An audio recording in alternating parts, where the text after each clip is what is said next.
Hi everyone, welcome back to Codera. In this video, we'll be discussing the problem E from the latest Codeforces round 753, which is rated for division 3. So the problem name is robot on board 1, and let's read the problem statement. So the problem says that the robot is located on this rectangular board of dimensions n cross m, where n is the number of rows and m is the number of columns. The row in the board are numbered from 1 to n, from top to bottom, and the columns from 1 to m, from left to right. So the robot is able to move from current cell to one of its four adjacent cells, right? So it can either move up, down, or it can move left or right. So four dimensions are these.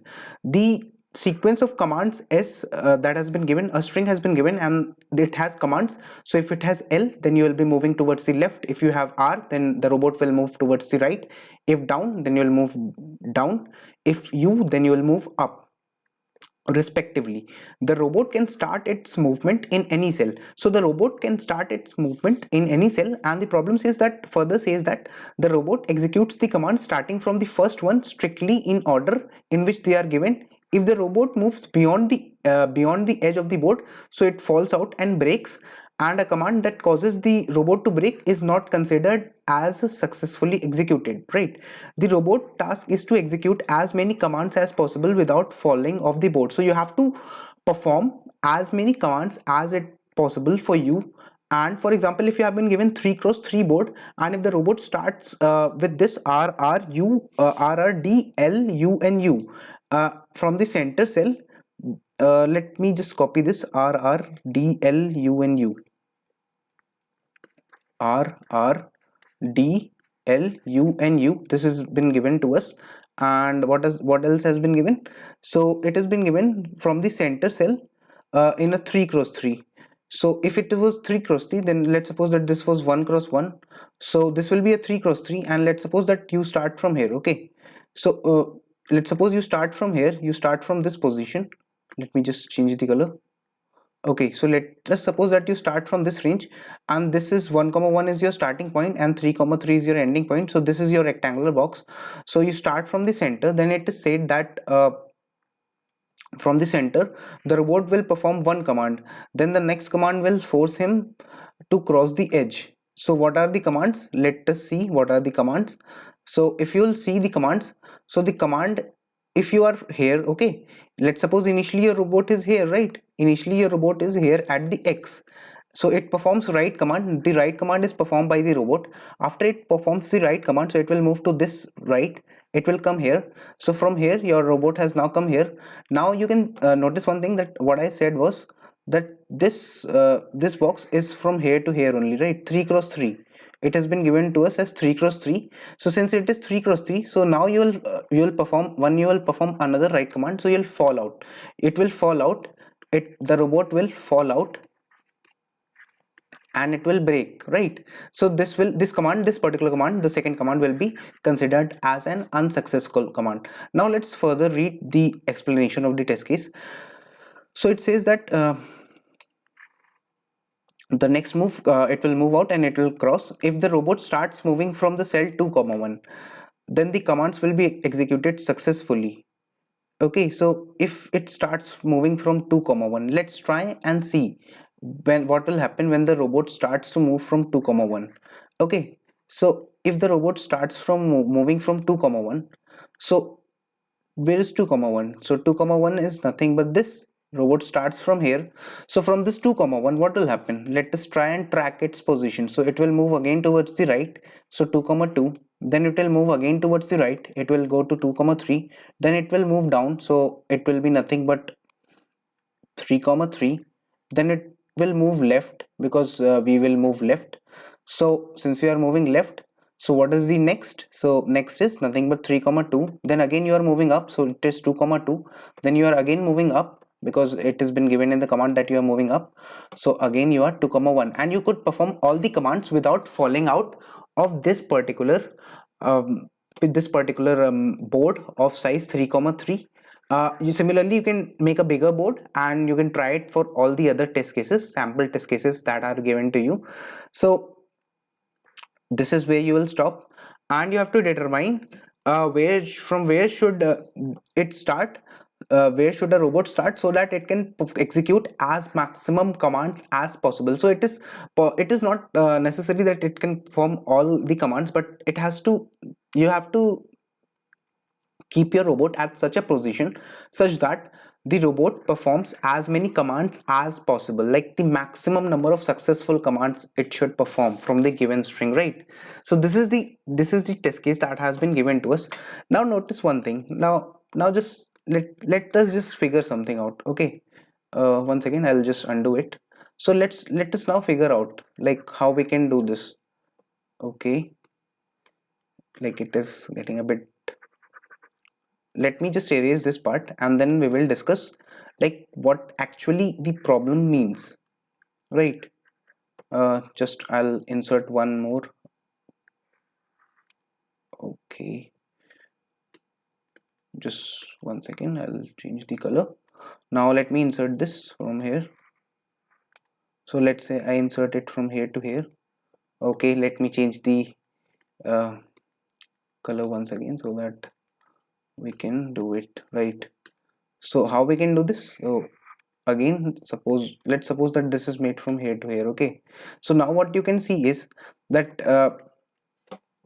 you cannot, you how can you keep a track? You need to keep a check that to perform the maximum number of commands, what you need to do is you need to keep a check that you never fall out from the left, right, top or bottom. Okay, what is the leftmost point? So from here you will be your, this will be your left, this will be your maximum right. Okay, what is your maximum up? So this will be your up, this will be your down, right?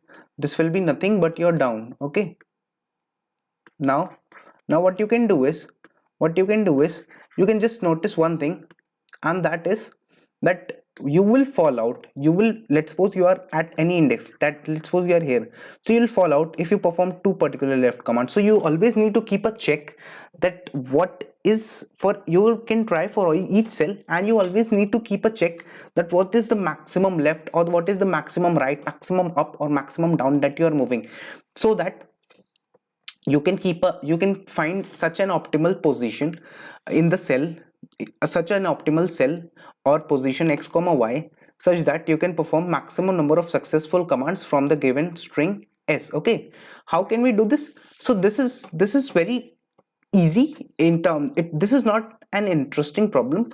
Some people might find it tough, but this is clearly an implementation problem. Like you can implement it, but the main idea is how you implement it and how clean can you implement in terms of code. So I'll show you my code for this so that we can understand it much better. Let me show you my code. So what I've done is, first of all, I'll be taking nnm. Okay, I've taken nnm, the dimensions of the board. After this, what I've done is I've taken the string, which will be the commands. I have to keep a track of the maximum up. I have taken a variable maximum up. To keep a track of maximum down, I have taken a maximum down. Then I have taken x. Then I've also taken maximum left and maximum right and y variable. After that, what I've done is I've taken the size of the string, because I'll be running for all these commands, and then what I'll do is initially I'll be standing at 1 comma 1 only itself. After this, if my string is up, then what I'll do, I'll simply increment my y. Here y denotes the up or the down. Okay, and if I'm down, then y minus minus. Otherwise, if my string ith character of the string is L, then I'll do an x minus minus, and if my ith character of the string is R, then I'll do a x plus plus.